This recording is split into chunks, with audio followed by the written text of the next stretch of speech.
There is power in saying no to what you don't want.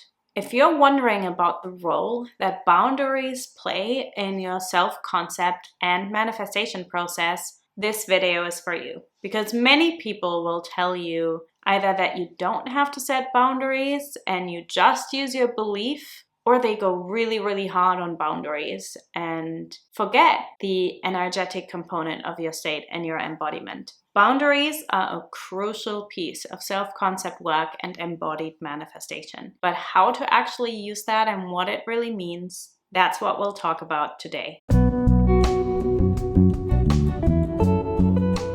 Hello my loves, welcome back to my channel, or welcome if you're new here. My name is Lorena. I'm a somatic self-concept and identity coach, and I support women to bridge the gap between who they currently are or perceive themselves to be and who they desire to be or become, so that you can break even the most persistent, repetitive patterns and cycles, release unwanted circumstances and dynamics, and finally step into the version of yourself that you always wanted to be, and ultimately experience a completely new reality. Boundaries and your self-concept are intimately connected. Because unless you have a framework of what you're available for and what you're not available for, your manifestation process and your identity are going to be a bit vague. They're going to be a bit back and forth.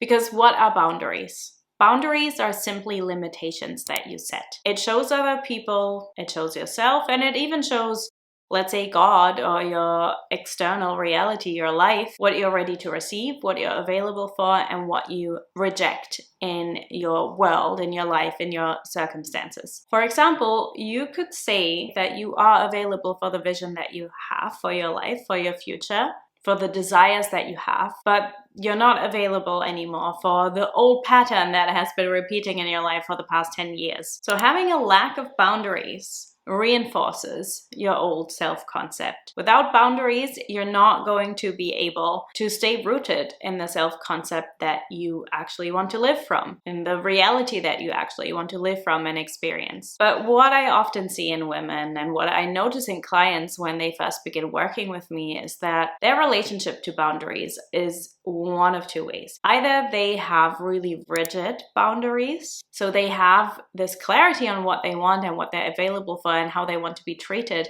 but they have these walls up.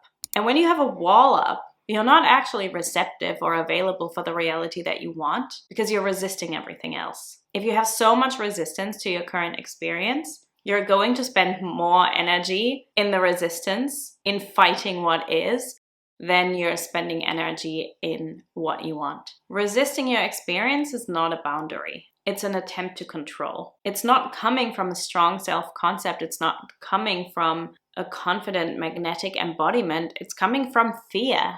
And let's face it, if you are wanting to consciously manifest something into your reality, if you want to spiritually change your reality and you feel attracted to that type of content and to that type of work, it's for one of two reasons. Number one, your ego really likes the idea of trying to control things or being able to control things. And number two, in the past or throughout your life, you've been used as a doormat. You've been walked all over, which brings me to the second type of woman or the second type of client who has a completely different relationship with boundaries. That second type of person is usually a bit of a people pleaser. You don't want your boundaries to be too rigid, but you also don't want them to be vague or even missing. Now, as a people pleaser, you tend to really struggle to set boundaries. And you usually also don't have a very strong self-concept in the first place. Because if you are in a people-pleasing response or a fawn response, you can check out my video about the fawn response linked above my head. You tend to try and meet other people's needs before you meet your own. Because you think that's what keeps you safe. You think that's what makes you feel loved or gives you what you want. You think that by neglecting your own needs, people will meet you the same way you meet them. For example, you might give to someone else because you hope that one day they will give you the same in return. If I only love this person enough, if I only please this person enough, one day they will love me back. But that might not always be the case. In fact, very often it isn't. You keep giving, giving, giving. They keep taking, taking, taking. It might not be malicious, but it's a perfect mirror Before we go deeper into boundaries, let me know if you fall more into the rigid boundaries department or the people pleaser department. Do you struggle to set boundaries or do you create walls? Let me know in the comments. People pleasing specifically is always connected to your self-worth.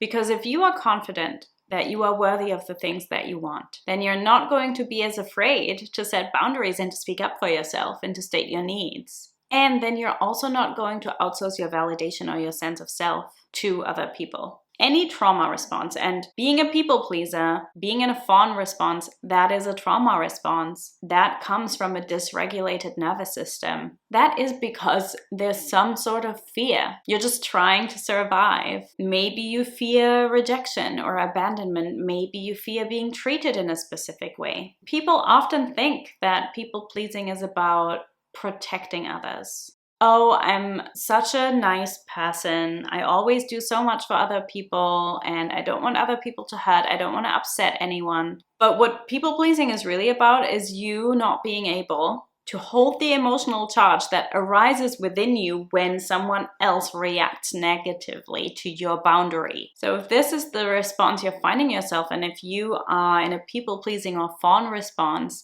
it's very important to heal that.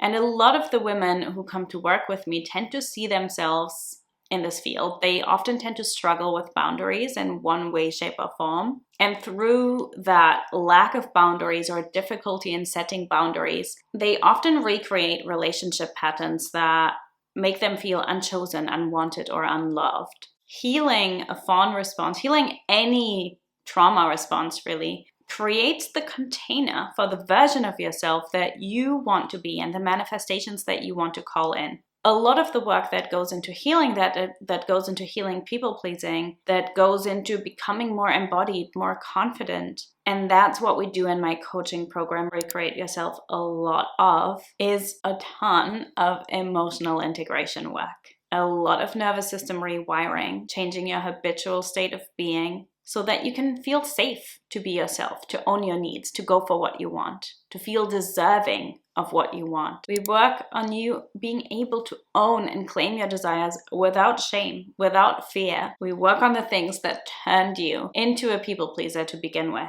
Essentially, boundaries are a mirror of your identity, are a mirror of your self-concept, of your sense of self and your sense of self-worth. They are not just a strategy. They are a somatic signal of what you believe you deserve, what you're available for, and how much you are willing and able to hold. Now, one question that I often get is, if I'm manifesting something, or if I'm so embodied in the self-concept that I want to have, do I even have to set boundaries? Like, why do I even have to set boundaries then? Because I should just be magnetizing what I want. It should just be mirrored back to me because I'm in this active manifestation process. Then I don't need to verbally state anything. And yes, there is a reality in which you don't constantly have to speak up because your energy and your state of being can truly speak volumes on their own. And they do at all times. But get this, that is still a boundary. It's an energetic boundary,